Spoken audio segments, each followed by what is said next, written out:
Hi everybody. As you know, February is Black History Month here in the United States. So today I'm here to recommend some books from my shelves and my TBR to yours for Black History Month. So let's get started.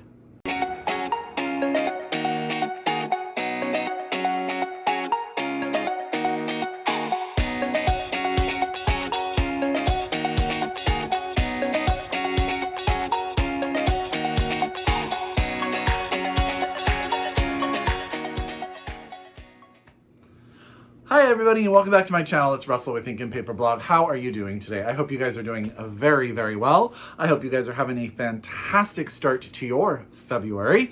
Today I am here to do some recommendations for Black History Month, where I am going to recommend some of the books that I've read lately that have really stuck with me over the years, and also talk to you guys about my TBR in regards to what I plan to read in this month. Now, I am staying away from the big ticket names. So Toni Morrison, Colson Whitehead, Jesmyn Ward, Jacqueline Woodson, all amazing authors that I completely support you reading, but I have talked about them all so many times on my channel because I love them all very, very much. So I'm going to be sticking to some books that may not have made it into your reading zone, or maybe you heard me talk about them and they didn't make it on your TBR yet, and now they need to make it on your TBR. So get ready, get out your pen, get out your paper, get out your Goodreads, however you keep track of your TBR. If you can get these books at your local independent bookstore, please do so. Or if you are a library reader, I'm pretty sure your library is going to have all of these books for you as well. So I'm going to start first with some recommendations in the fiction section, and I cannot recommend highly enough In West Mills by Deshaun Charles Winslow. This book was a debut novel that came out last year, and I have to be honest with you, it has 100% stuck with me ever since I finished the pages. It has a really strong female main character named Not. You know how sometimes a name is right there on your tip of your tongue and you think you're going to lose it? And then I didn't. So I'm really happy with that. She is an independent woman who doesn't really want to be tied down by the norms of society. And some things happen to her and she has to make some difficult choices that lead to other things occurring in her life. Her best friend is her next door neighbor, Otis, and he really loves Not and she considers her very much a part of his family, and it's really about her relationship with him and also their relationship with their community. It starts, I want to say, in the you know what, I don't know the year. I think it starts maybe in 1940s. Yeah, I think it's 1940s, and it goes on, I think, for the next 40 years or so. Yeah, I'm pretty sure that's right. Yeah. So I think this book is lyrically written, beautifully told, with two very amazing central characters. Not will pull you in. You will be on her side, at the same time angry with her for some of the decisions that she makes. But what Deshaun does so well is he helps you understand the world also from her point of view. I loved this debut novel. I want more people to read it, hands down. And that's In West Mills by Deshaun Charles Winslow. It doesn't hurt that Deshaun is a very handsome gentleman. The next book is actually by an author that we have all talked about a lot in the last year, but it is actually the novel that came out before her book that just exploded, and that is Tayari Jones. Tayari Jones, as you guys know, wrote An American Marriage, and it was everywhere. But this is actually her novel that came out before that, Silver Sparrow, and I believe it was just reissued again. So there's a new copy of this. This is actually my copy from when I met her in 2012 at a Booktopia event where I met all of my Booktopian friends and love, and she signed the book for me. Silver Sparrow is the story of a young girl and her mother and her father, when she finds out that her father has a second family, another wife or a woman who would be considered his wife and a young daughter, and sort of the dynamic that comes between her trying to find out who her father is and who this other family is, and that sort of juxtaposition and discussion on, were we not good enough for him to need a secondary family.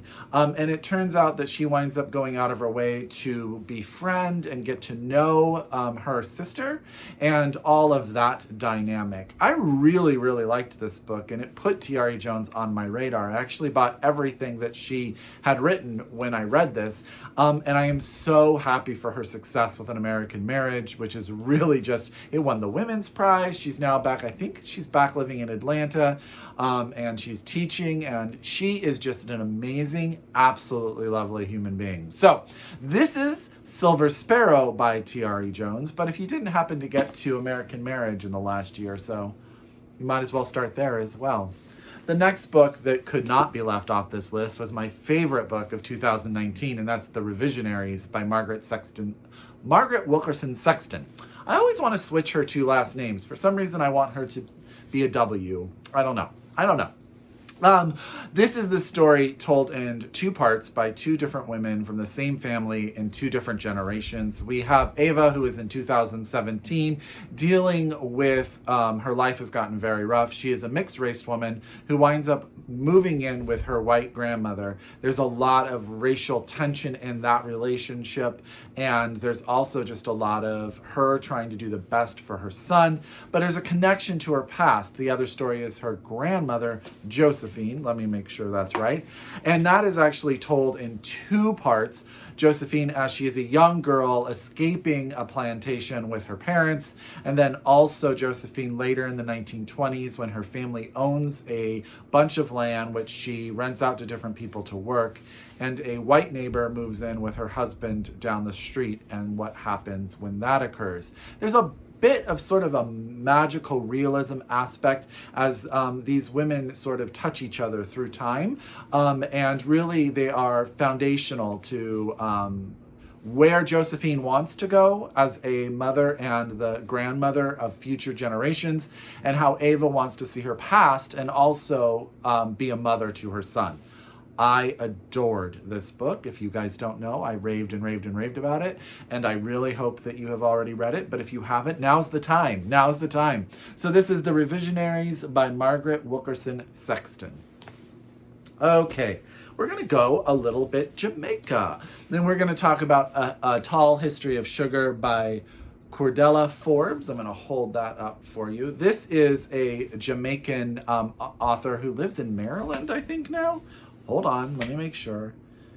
Yes, she lives in Maryland and she teaches at Howard University. Could you imagine taking a class from the brilliance? A Tall History of Sugar is the story of a young man who is born in the 1940s, and he's born, and it's put in quotation marks, without skin. People can't tell what race he is. And it's the story of his relationship with a young girl who decides that she is going to protect him. It starts in the 1940s with the Jamaican independence, and then it moves through time moving forward. But it's about their relationship as time changes, society changes, perspective changes, and all of that kind of stuff. So if you like those books that are like a family drama, not family drama, family saga, that's probably a better word for it, or where you follow one character through a long period of time and learn how they learn to be themselves. A Tall History of Sugar by Curdella Forbes is a book for you. And I always like to read things in countries that I haven't spent a lot of time in. Jamaica is not a country that I've read a lot of novels based in, and that is on me. So every time I read a book from somewhere where I've not spent a lot of my reading time, it always opens my eyes and teaches me a little bit more. Okay, speaking of which, we're going to go to Ethiopia. And we're going to talk about The Shadow King by Maza Mengistu. And this came out last year, and I actually think this is signed too. Yes, this is actually signed by the author as well. I got this at Book Expo America last year. This takes place in Ethiopia in the, I want to say it's also the 30s, 1935, as Mussolini and Italy are trying to invade Ethiopia, and Ethiopia is defending their borders. Our main character is a young woman who is finding it difficult to acclimate to a new household where she has come on as a servant. But as this war goes on, the emperor of Ethiopia disappears. So she decides to dress up a young peasant to be the emperor so that the people of Ethiopia do not lose their hope in their country. And what happens is she becomes sort of this woman warrior, this woman soldier, and it inspires a bunch of women to sort of join the war effort. And it is sort of one of those tales of a young girl taking sort of the world on her shoulders and doing something to change it for the better. I think what's really interesting is I believe that this book was sort of inspired when the author found some stuff out about her grandmother that she didn't know. I think it was her grandmother. I'm going to say that, and I'm not 100% sure that it's her grandmother. It may be further back than her grandmother, so I apologize if I'm getting that fact wrong. But I happen to know that my friends Autumn and Kendra over at the Reading Women liked this book a lot, so if my recommendation isn't enough, there you go. And that's The Shadow King by Maza Mengistu, and yeah, get your hands on it, and that cover is absolutely gorgeous. Gorgeous. Okay, let's get into some nonfiction. A book which I feel like I don't have to say a ton about because I've talked about it 100,000 times. Please just go read How We Fight for Our Lives by Saeed Jones. Trust me, you'll love it. The story of a young, gay, black man who starts his life in Texas and winds up going to college in Kentucky as he tries to not only assist his mother, who deals with health issues, but also it's a story of coming out, dealing with absolute brutality as a black gay man, and really just coming to terms with who you are. I have heard that this is a phenomenal audiobook. Saeed Jones, I hear, reads it to you. So I love him. I love him on Twitter, and I love this book. And he's a poet by nature, so he has such a whimsical way with words. So highly, highly recommend. Don't need to say much more. How We Fight for Our Lives by Saeed Jones. Okay, another book that I don't think I have to say too much about, but just in case you missed it, and you're looking to do something in Black History Month where you do a movie and a book, sort of piece them together, let's recommend the nonfiction book Just Mercy, A Story of Justice and Redemption by Bryan Stevenson. This just came out as a movie, and I hear that Jamie Foxx is phenomenal in it. I have not watched it, but I've heard only glowing reviews of Just Mercy. Now, Bryan Stevenson is an attorney by trade, and he starts sort of this group. How do they put it here? He founded the Equal Justice Initiative, a legal practice dedicated to defending the poor, the wrongly condemned, and those trapped in the furthest reaches of our criminal justice system. He is then drawn to a case of a young boy who has been convicted of a crime, a serious crime that he did not commit, and he goes to bat to defend this young boy. This is one of those true crime, thriller-y, real-life things where you will at times wonder how real life could be like this, but you will also be utterly inspired by Bryan Stevenson and his overall humanity. He's just a good person. I think my friend Emily and Chris of the Book Cougars got to see him in person, and they say he is an amazing, amazing speaker. So that's Just Mercy by Bryan Stevenson. I know a lot of people have read it, so I'm just putting it out there in your zeitgeist just in case you haven't, if you're one of the few.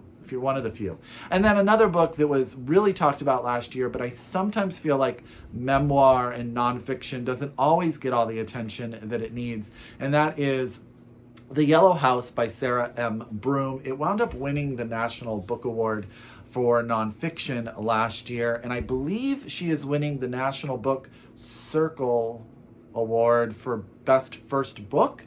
I said all of that. I think that's right, but I don't remember the actual title of the award. I remember that Anthony Mara won the first one, I think, for The Constellation of Vital Phenomena, and she is winning it this year. And this is a nonfiction memoir that she wrote about her mother and the house that she and her 13 brothers and sisters grew up in Louisiana, in New Orleans, in a very, very poor part of New Orleans. And it's really a story about her mom's fortitude after her husband's passed away, and she is stuck raising and taking care of all of her children, and also the house in which they live.